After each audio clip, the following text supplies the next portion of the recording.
Before we start, guys, I do want to give a big congratulations to our friends over at Half-Cocked. They're a really fun YouTube channel, and they're really a laid-back YouTube channel. It's really fun to watch, and all they do, that's all they do, and they talk about movies a lot. They definitely probably put up a lot more videos than us, so go and check them out. They're really fun. They just reached their 3-year mark, and they have, I think, over 300 subscribers now, quite a bit over, and they're doing really good. So go check them out over at Half-Cocked. We've done videos with them in the past, and we really hope to do more.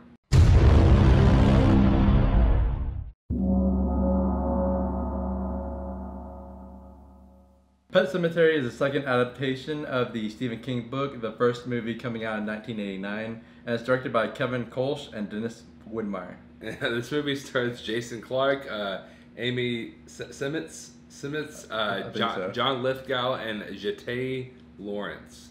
I think that's how you spell that girl's pronounce? Spell. Yeah, I'm pretty sure spelling bee. That's how you pronounce that girl's name.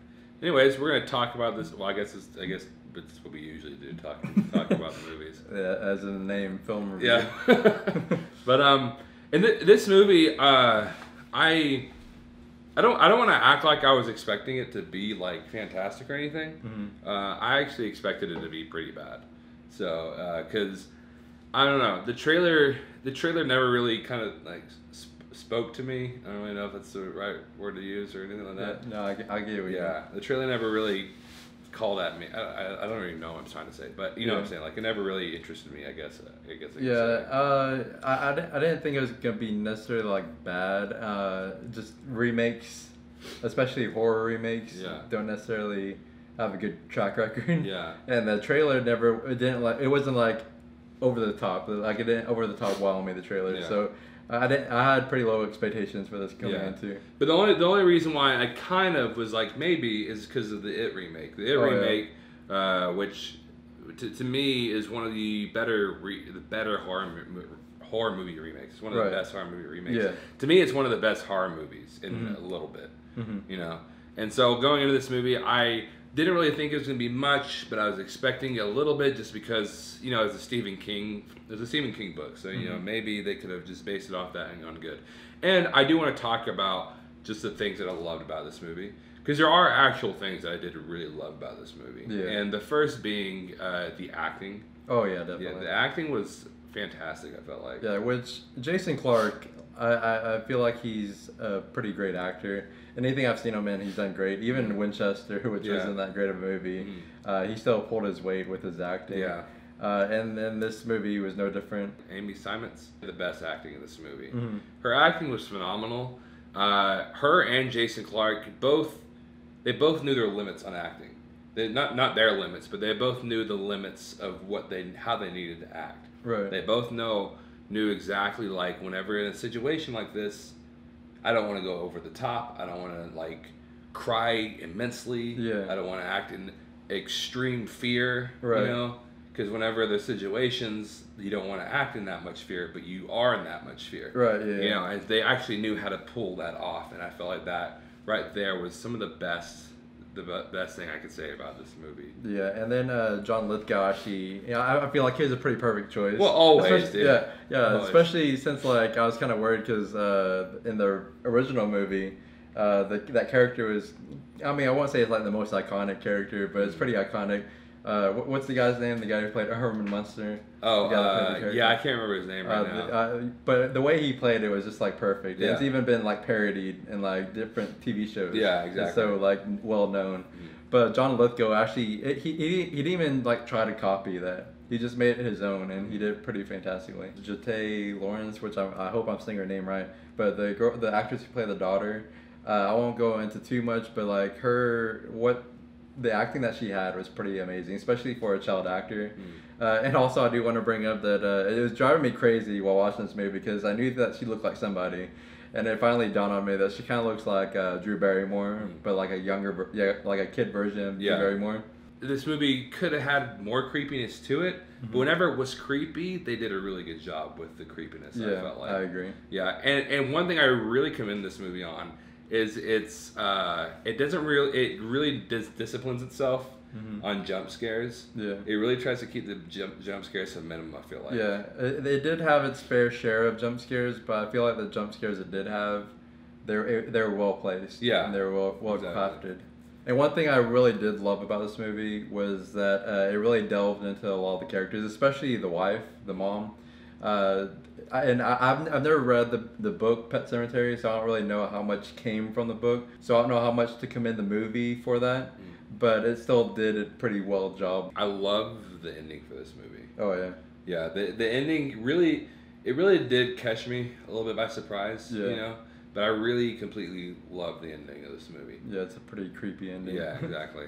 If you haven't seen the trailer for this movie, if you are really wanting to watch this movie and you have not seen the trailer, or if you haven't seen the old movie or read the book, yeah, do not watch the trailer for this. This trailer is it's so many spoilers. Yeah. It's insane, dude. Right. This movie is really bland. Like I don't really want to say like it's completely boring. I think this movie could have done this movie could have done so much better with a better cinematographer and better colors. Yeah, I agree. It did feel really bland. It feels like one of those movies, especially one of those remakes, that several years, or not even several years, but a few years down the line, we're gonna look back and be like, oh yeah, they made a Pet Sematary remake. Like we're gonna completely forget about it. It's like that one. It's that kind of movie. Yeah, there were so many. Like I don't really know why it was like a gray color palette almost. Like that's what they based the colors off. It was gray like throughout. Right. You know, and like not completely gray obviously, but like it just had that gray feeling of no color. And then the cinematography was just kind of like, let's just make sure the actors are in the shot. As like all the cinematography went for it. Yeah, which I think not a lot of people recognize or realize how important cinematography is, especially with horror movies. Yeah. Horror movies is a lot about like what you're actually seeing in the camera. Yeah, exactly. And this movie didn't really have a certain style. I've only seen the first Pet Sematary movie from the 80s one time in my life, but even watching that one, I felt the same way. And I feel like this movie could have been a lot better if it was a short movie rather than a full-length movie. Yeah. Because there's not really much that happens in it. There's only like really one major thing that happens in it. And so I feel like it could have been condensed down, especially since like a lot of the beginning and the first half is explaining what the Pet Sematary is. Yeah. It's a lot of exposition. Yeah. I feel like it could have been cut down and it could have made it a lot more condensed. It just felt like it didn't respect its audience. This movie tries so hard to explain to you what Pet Sematary is.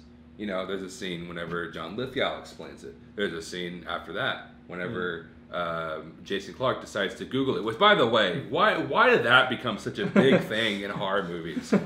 Googling like classic internet scene. Yeah, I know. Why is that becoming such a big thing? In the original movie, didn't they actually have a scene where the John Lithgow's character tells the dad that the story about how the first human was brought to life back in the Pet Sematary. Yeah. And that's pretty much was replaced in this movie with the internet search scene. Which I remember in the original movie, that scene was actually kind of creepy. So I feel like they could have left it in there and it still would have been pretty great. Yeah. And the other unfortunate thing is after that Google scene, then John Lithgow explains it to him again. And it's like, we understand what Pet Sematary is. Calm down. We understand it. We don't need to know anything else.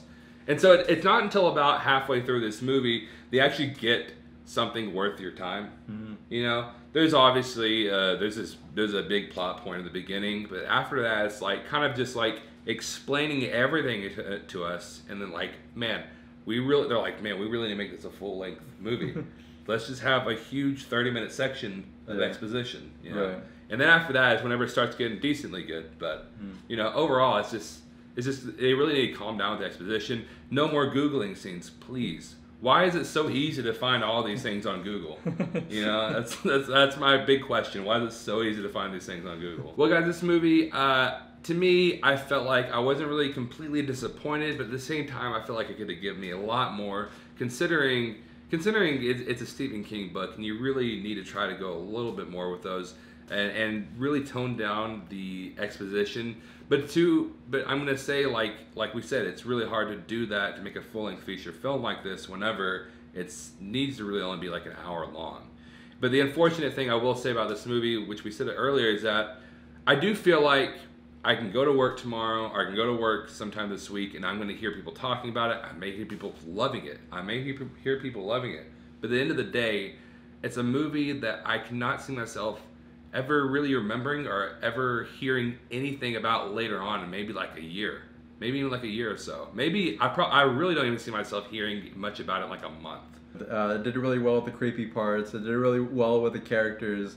It just didn't feel like its own movie. It just felt very bland. It didn't have its own. The directors didn't have their own unique style put into this movie. And it really could have done a lot better if it was shortened down. We are gonna say that Pet Sematary is 65% awesome. Well, guys, we do want to talk about this because we've talked about it in the last video. We actually have a podcast now with Brittany, my cousin, and his sister. It's called the Awesome Padron Podcast. It's on YouTube, and we are happy to say that it's also on iTunes and Google Play. So that's really fun to say. It's really fun to talk about. Yeah, and we're trying to get Spotify. We're still waiting to be approved by Spotify, which has been like a week or two. Yeah, hopefully it happens. Yeah. But, and so go check us out on the Awesome Padron Podcast. Unfortunately, since we're so small, if you miss one letter, you're not going to find it. Yeah. So the Awesome Padron Podcast. We'll also put a link in the description below so you can get there faster. We have 3 videos up. They're all a little long, but they're podcasts. So hopefully you enjoy those. But anyways, guys, thank you so much for watching. I usually said to the end, but whatever. Anyways, but don't forget to like, share, and subscribe. Also, comment and let us know what you thought about Pet Sematary. Tell us which one you liked more between this one and the old one. Maybe even tell us what your favorite Stephen King movie is. And don't forget to follow us on social media. We have Facebook, Instagram, and Twitter, all at 2 Awesome Men. And as always, thank you so much for watching, and you will see us later.